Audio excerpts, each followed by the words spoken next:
book of Psalm, chapter 3. Speaking this evening on the message, a morning prayer and evening prayer, a morning and evening. The chapter 3 is given to us as a morning prayer, and chapter 4 as an evening prayer, and both of them, of course, are attributed to David.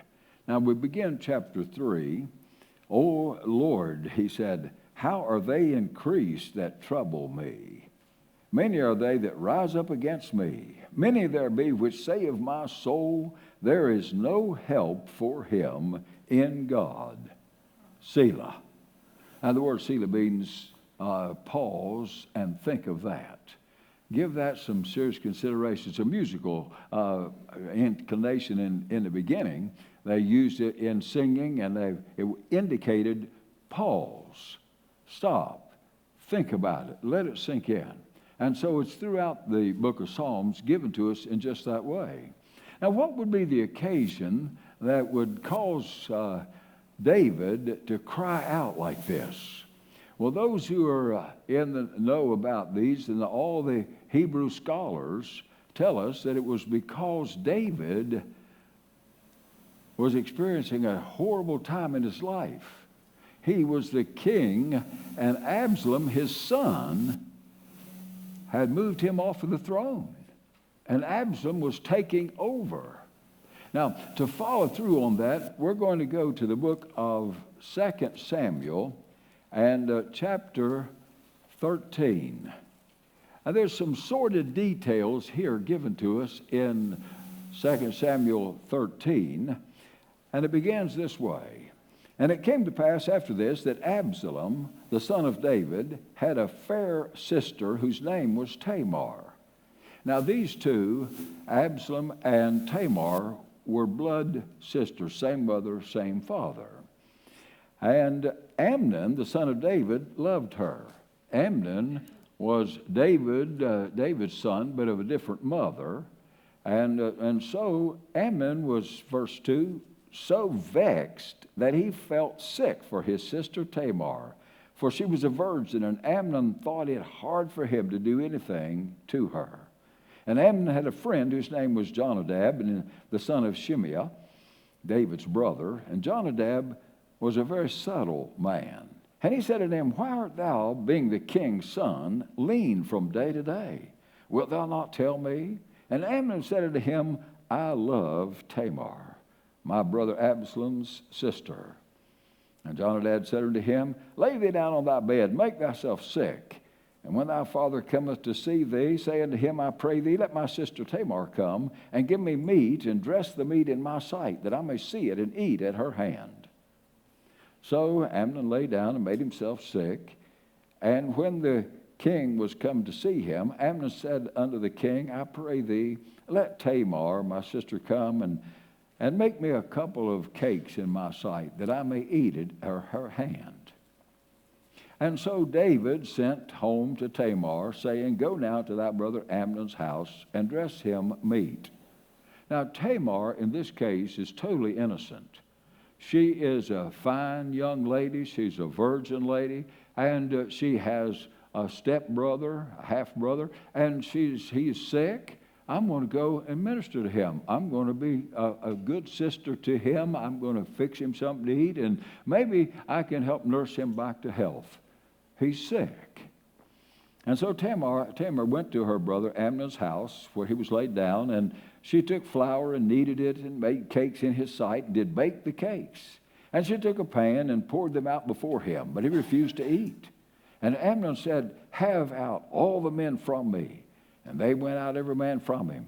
And Amnon said unto Tamar, "Bring the meat into the chamber, that I may eat of thy hand." And Tamar took the cakes that she had made and brought them into the chamber to Amnon her brother. And when she had brought them unto him to eat, he took hold of her and said unto her, "Come, lie with me, my sister." And she answered him, "Nay, my brother, do not force me, for no such thing ought to be done in Israel.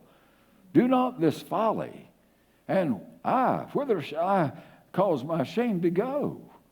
And as for thee, thou shalt be as one of the fools in Israel. Now therefore I pray thee, speak unto the king, for he will not withhold me from thee. Howbeit he would not hearken unto her voice, but being stronger than her, stronger than she, forced her, and lay with her. Here is Amnon raping his half-sister. What a horrible story this is. Look in verse 20. And Absalom, her brother, said unto her, hath Amnon thy brother been with thee?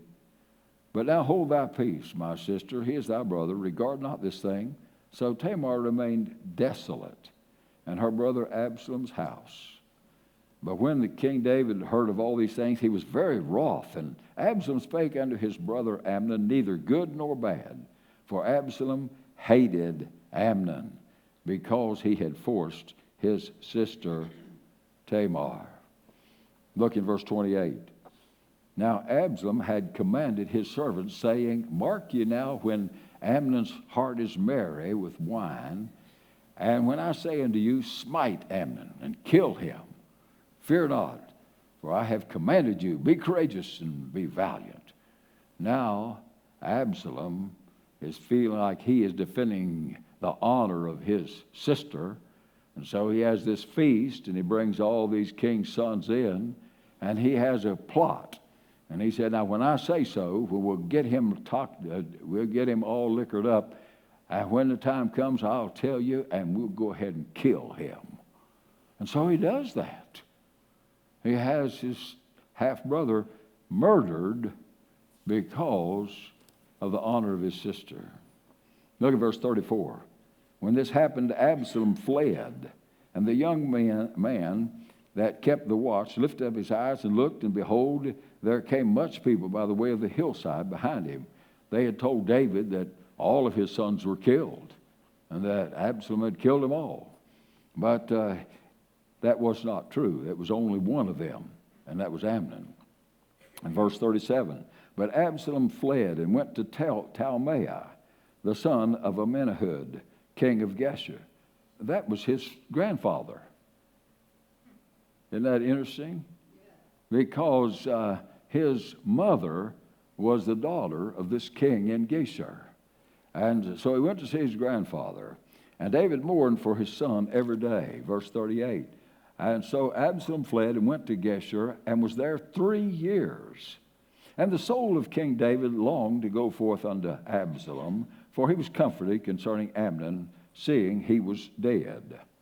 Now David thought it through, and now he's there. He's been there for 3 years. And so David is over mourning for Amnon, and he's ready to forgive. He should have been. He wanted to see Absalom again. Now, look over in chapter 14, verse 23. Joab made a plan, and he got together and presented a story to David and made it so that David would be willing to accept Absalom back. And so Joab arose and went to Geshur and brought Absalom to Jerusalem. And the king said, let him turn to his own house, and let him not see my face. So Absalom returned to his own house and saw not the king's face. Look in verse 28. So Absalom dwelt 2 full years in Jerusalem and saw not the king's face. Now, this 3 years, he's down away to his grandfather's house. He comes back, he's 2 more years, and David's separated from his son for 5 years now because he has evil in his heart. He has unforgiveness to his own son. Now, you see what's going on here is a sordid story of the failure and the sinfulness of the human heart. Here is a young man who has such passion that he would actually force a woman and rape her. And then the other one who was so full of rage that he would have him murdered. And then David, who would not even have anything to do, wouldn't even look at his own son, though he did allow him to come back to town. What is the result of that? Well, the result of that is that Absalom now has no affiliation, no fellowship with his dad. And so he starts planning to take over. He's going to be the king now. And so day by day, when people come into town for counsel, and David, of course, being the king, would be at the gate, and he would make decisions and make fair decisions for the people when they had something they would bring before the court. And he was the final word. The king was the final word. But when they would come, instead of going in and bringing David down, Absalom would come in, and he would say, "What is your case?" And he'd say, "The king wouldn't treat you fair. Let me make this decision for you." And he stood in and took over and took the decision-making away from his own dad, the king, and he won the hearts of the people to himself. Now look over in chapter 15 and verse 13. There came messenger to David, saying, "The hearts of the men of Israel are after Absalom." Why would that be so? Well, look in verse 11. And Absalom went 200 men out of Jerusalem with Absalom, and were called, and they went in their simplicity, they knew not anything. And Absalom sent for Ahithophel, the Gileadite, David's counselor, from his city, even from Giloh, while he offered sacrifices. And the conspiracy was strong, for the people increased continually with Absalom. Do you see what's happening here? He is having a conspiracy against his own father. And since Daddy won't see me, I'll just take his place and remove him off the throne, and I'll be the king. And he declared himself to be the king in Jerusalem. Now watch verse 13. There came these messengers and told David about it. And David said unto all his servants that were with him in Jerusalem, "Arise, and let us flee, for we shall not else escape from Absalom. Make speed to depart, lest he overtake us suddenly and bring evil upon us, and smite the city with the edge of the sword." And the king's servants said unto the king, "Behold, thy servants are ready to do whatsoever my lord the king shall appoint." And now so David is run out of town. And if you'll read the rest of this story, I've just kind of briefly shown you what happened here. But if you'll read through 2 Samuel here, chapters 13 through 16, you'll see what really happened. Now David's on the run. David, the mighty king, his own son has run him out of town. And so he goes across the brook Kidron. He goes up the Mount of Olives. He goes out to Mahanaim, and he's there with the people. And he has about 600 soldiers. It's interesting that he had 600 soldiers way back years ago, and it looks like these same 600 stayed with him through all these years. From all we can tell, they're the same ones. And so they were there, loyal and faithful to David. And so now David, back to the 3rd Psalm, he cries out, "Lord, how are they increased that trouble me? Many are they that rise up against me. Many there be which say of my soul, there is no help for him in God. Selah." It looks like a hopeless case, doesn't it? I mean, he's in bad shape. There's no doubt about it. He's run out of town.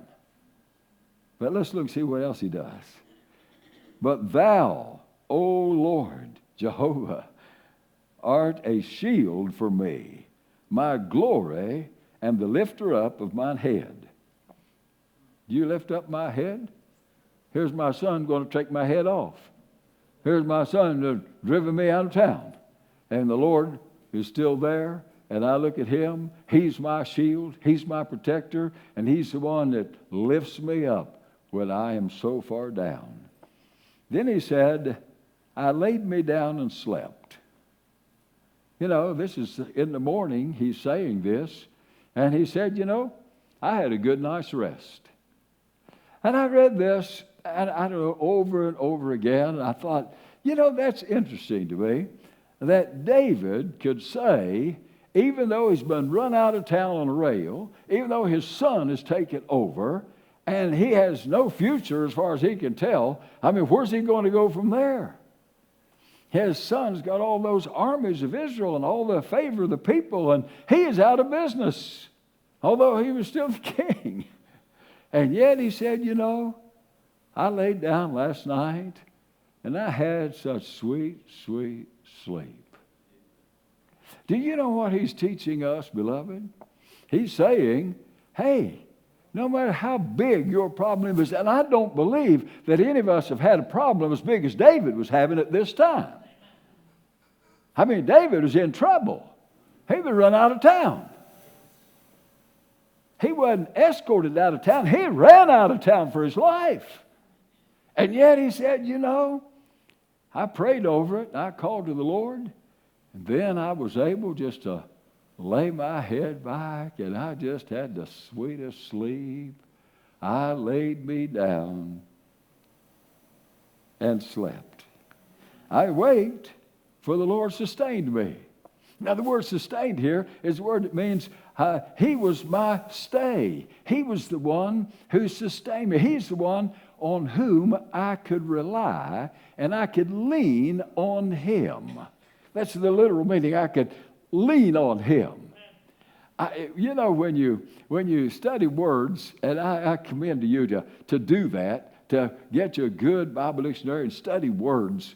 And when I read that it meant to lean on him, to rely on him like that, I thought of a story that I heard several years ago of a preacher that went to a new church up in the mountains, and probably Kentucky, and he noticed one of the deacons he'd call on to pray, and this deacon in every prayer would say, "Now, Lord, prop me up on the leaning side. Prop me up on the leaning side." And so finally the pastor said to him, "Hey, Brother Jones," he said, "I hear your prayers, and I'm just curious, what does that mean to you?" And so he said, "Well, come out to my house. I want you to come out to the farm, and I'll explain it to you." So he gets ready, and they go out to the farm, and when he gets there, he sees an old ramshackle barn that was leaning over, and he had posts all the way down the line holding that barn up. And he said, "I'm holding them up on the leaning side." And he said, "That's what I pray to the Lord. Because, when I feel myself leaning over a certain way, I just say, 'Lord, prop me up on the leaning side.'" Well, that's what he means here. That's his word, sustain me. He's saying, the reason I could go to bed in spite of all of my troubles, I don't see anything good out in the world.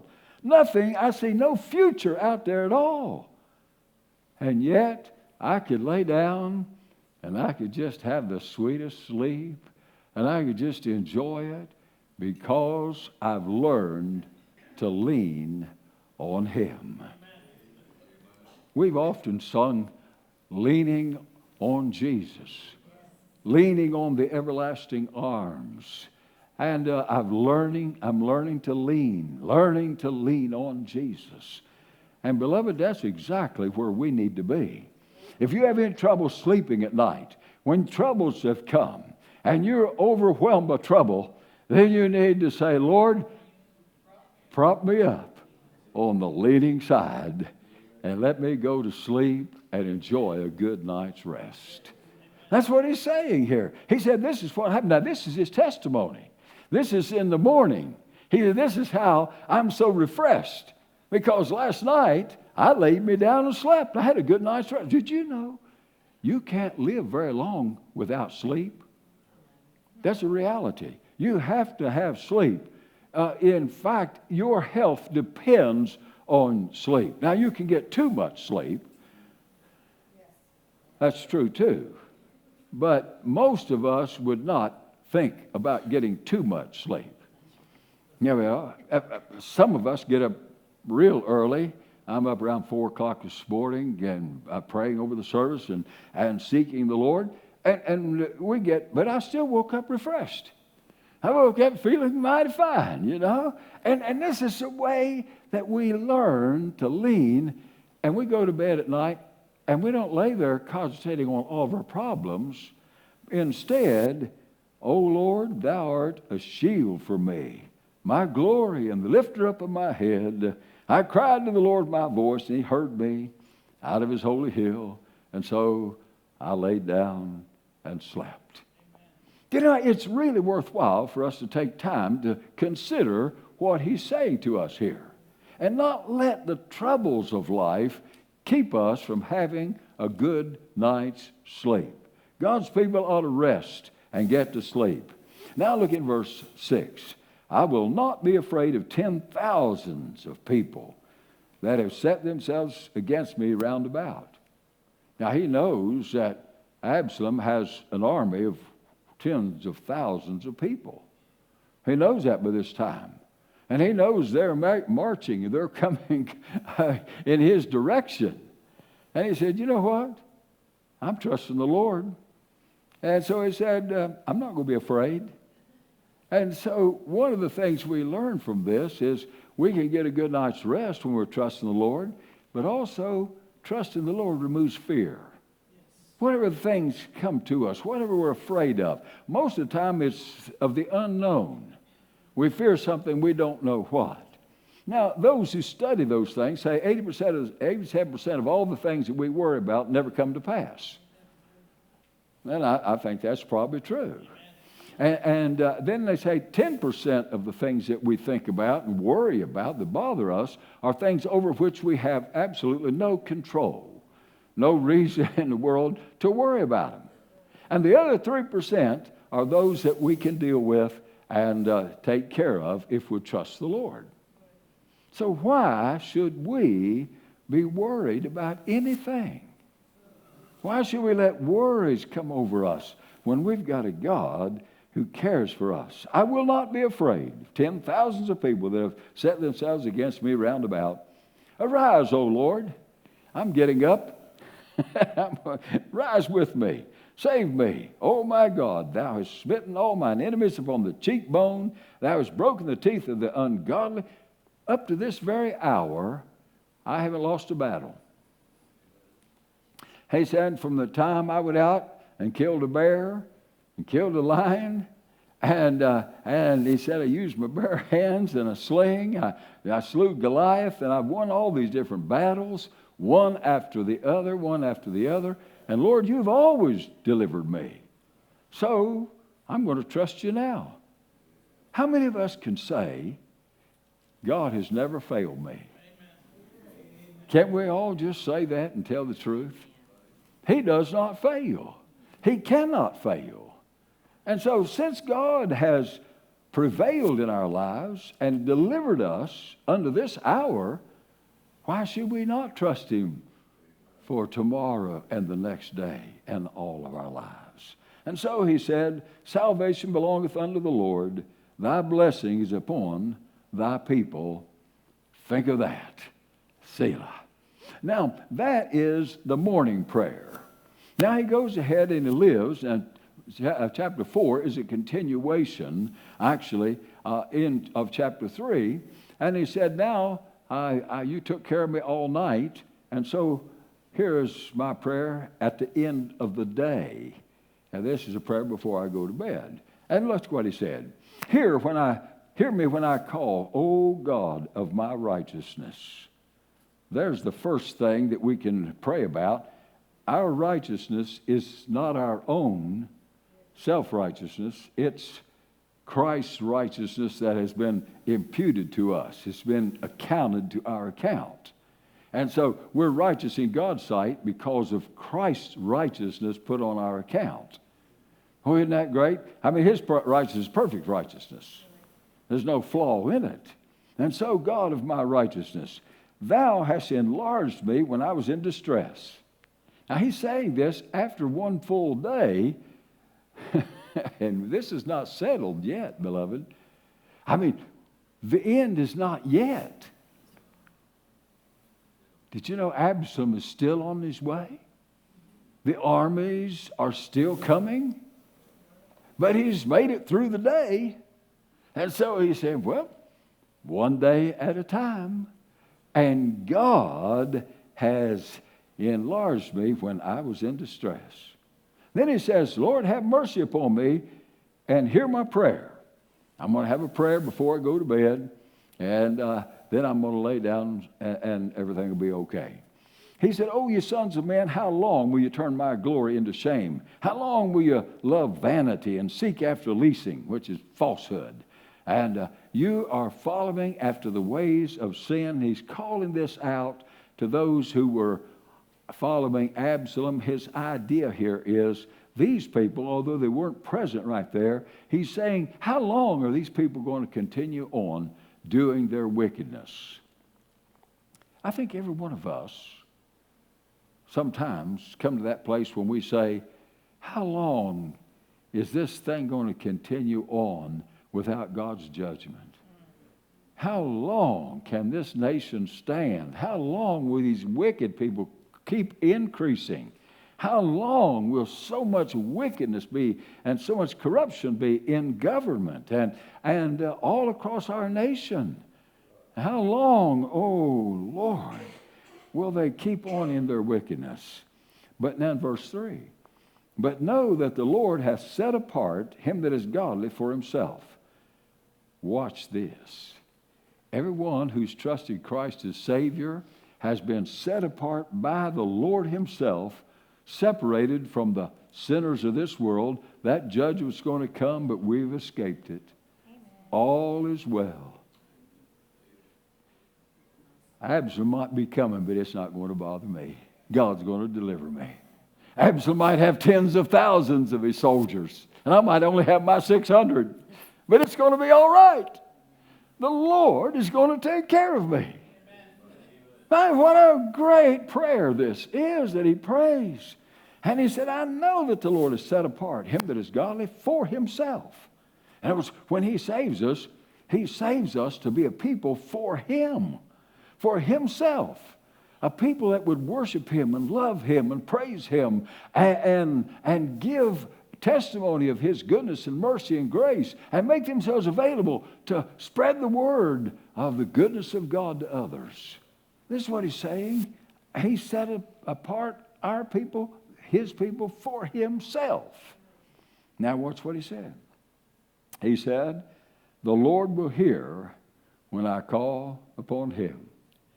Do you have that confidence? Do you have confidence that it really does make a difference to pray? It really does. I had one time years ago, I was pastoring, and a deacon's wife said to me, I don't think it makes any difference whether you pray or not. Whatever will be, will be. I'll tell you, honest to goodness, you could knock me over with a feather. No, no, it wasn't you. Years ago, back in the last century. Can you imagine somebody saying that? This lady had given up in prayer. She just said, that's it. What difference does it make? And yet, the scriptures are full of God answering prayer. Call unto me, and I will answer thee, and show thee great and mighty things which thou knowest not. Ask, and you shall receive. Seek, and you shall find. Knock, and it shall be opened unto you. For everyone that asketh receiveth. He that seeketh findeth. To him that knocketh it shall be opened. He spake a parable unto them to this end, that men ought always to pray, and not to faint. Take unto you the whole armor of God, praying always with all prayer and supplication, with thanksgiving. God answers prayer.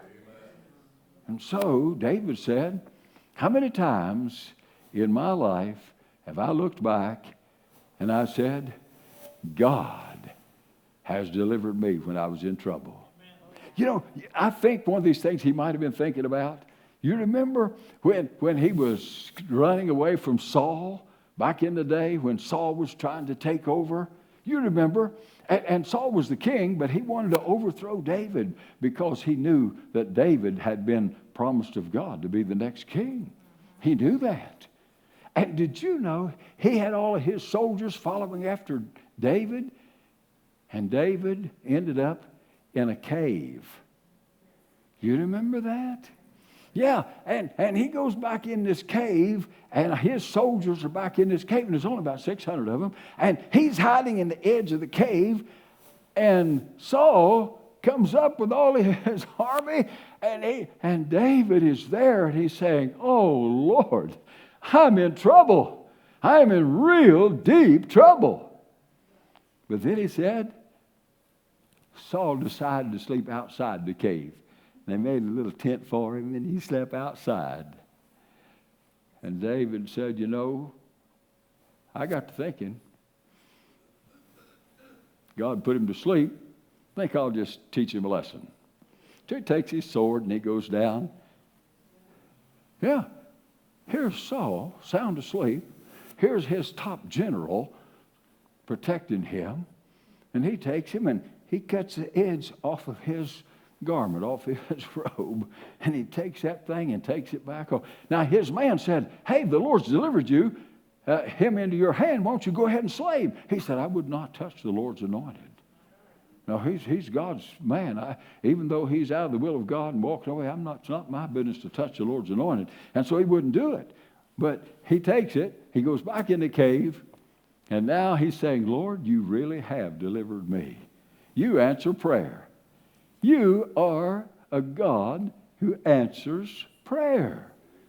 And so the next morning, he gets up and he looks out, and he sees him over there. And he gets out and his men, he gets up a little high spot here. And he says, "Hey, Saul, is this yours?" He said, "Your general didn't do a very good job protecting you last night. I could have taken you, but I wouldn't do that." And Saul said, "You're more righteous than I am. If I'd have had a chance, I'd have done you in. But you saved my life." And David just said, "Well, God answers prayer. God answers prayer." Now the three brave soldiers who would not bend and bow down to the golden image, and they said, "Our God, whom we serve, is able to deliver us." And I think they prayed a little short prayer, said, "Lord, deliver us." I mean, it's indicated that they did. They were thrown in, the ones, it was 7 times hotter than it's ever been heated up before. Those that threw them in, it was so hot when they opened the furnace door, it killed them. They threw those 3 guys down in there, and the king is up here, and he looks down, and he sees something. Calls his people and says, "Hey, didn't we throw 3 people into the fire, bound up? And I see 4 walking around. Not bound, loose. They're walking around in that fire." I think God was reminding them, He is a God who answers prayer. He answers prayer. And then we find later, Daniel, and Daniel by this time is an old man. He's about 90 years old. And they set a plan for him. They're going to catch him praying. Well, what does he do when they tell him he can't pray to any God but to the king? For 30 days. He said, "You can't tell me that. I've got to pray every day." So what happens? He opens the windows up just like he always did 3 times a day. They set up they got CNN up here, and they got CBS over here, and they got ABC, and they're all making this broadcast. They're watching him. And then they bring it all in that kinescope, and they bring it into the king and say, "Here, look at this. That guy named Daniel, he's out there 3 times a day. He's opening up windows, and he's bowing down and praying to his God. Didn't you say that if anybody did that, I'd be thrown to the lions?" King said, "Yeah, I guess I really did do that." But Daniel was a man of prayer. Why was he thrown in there? Because he prayed. That's why. And you know what happens? He gets thrown in. You know the story. Yeah. And he sees these lions. They all come out around, and the Lord shuts their mouths. And now, a lion that can't do anything but, just growl at you, you're not going to hurt you too much. David pulls one of them over here and one of them over here, and he lays down between them, uses one for a pillow. And he, like David said, "I laid me down to sleep." Why? God answers prayer. God answers your prayers. when you have trouble, when you have difficulty, when everything seems to be against you, just like it was for David, he said, God answers prayer. And you know, it's wonderful. He said, I know the Lord has set apart him that is godly for himself. The Lord will hear when I call unto him. Stand in awe and sin not. Commune with your own heart upon your bed and be still. Now he said, I'm talking to myself now. And he said, here's what I'm saying. I'm going to lay down here. I'm going to go to bed. And I'm going to just still my heart by thinking about the goodness of God. And I'm going to call on the Lord. And I'm going to be still. Have you ever had the time when you couldn't sleep? Have you ever time when you just lay there? That's the time when the Lord is saying, I'm giving you an opportunity to commune with me. He said, I want you to use that sleeplessness as a time to get all your thoughts on the Lord and just be still and let God calm your heart. Because God wants to calm your heart. And if you can't sleep, what better thing can you do than to sit there and commune with your own heart with the Lord? Just talk to God. And that's what he's saying here. And he said, commune with your own heart upon your bed. Offer the sacrifices of righteousness and put your trust in the Lord. Make sure your heart's clean. Make sure if you can't sleep that there's not something that's bothering you because you're out of fellowship with the Lord over something you said or did. And so you confess that and get that cleaned up.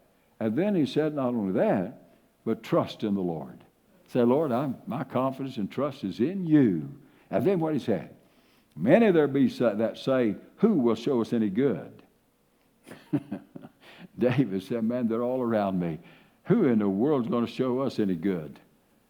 But he said, Lord, lift thou up the light of thy countenance upon us. Although they say there's no hope, there's no one that's going to show us any good, our confidence is in the Lord. The Lord is going to take care of us. Then he said, thou hast put gladness in my heart more than in the time that their corn and wine increased. When their corn and wine increased speaks of the time of the harvest. At the end of the year when they had all the harvest and they brought in all the crops, then they would have a big feast. They did that year after year, and they rejoiced when they had a big harvest, and all of the vineyard was taken care of, and the olive yard was taken care of, and all the crops, and they would have a great feast every year. And it was a time of great rejoicing. Do you remember in the Bible talks about a man named Nabal who had all this great feast going on, but he refused to help David, remember? And God took care of his heart. He had heart trouble. The Bible says he had a stony heart. But his heart became a stone. And he died. We would say today he had a heart attack. It was a little bit more serious than a heart attack. God turned his heart to stone. But he was having a big old feast because it was the end of the year, and they were having this end of the year feast. And David said this. David said, thou hast put gladness in my heart more than the time when they had the greatest harvest and all the rest of it. There was more joy in my heart because it came from God. He's the one who brings me joy. And he said in verse 8, now I've had a good day. I will both lay me down in peace. Although war's been declared against me, I have peace in my heart, and I'm going to sleep. I will lay me down in peace and sleep. For thou, Lord, only makest me to dwell in safety. God is a better protection than any security system that was ever put on any home. God is my security. Let's pray.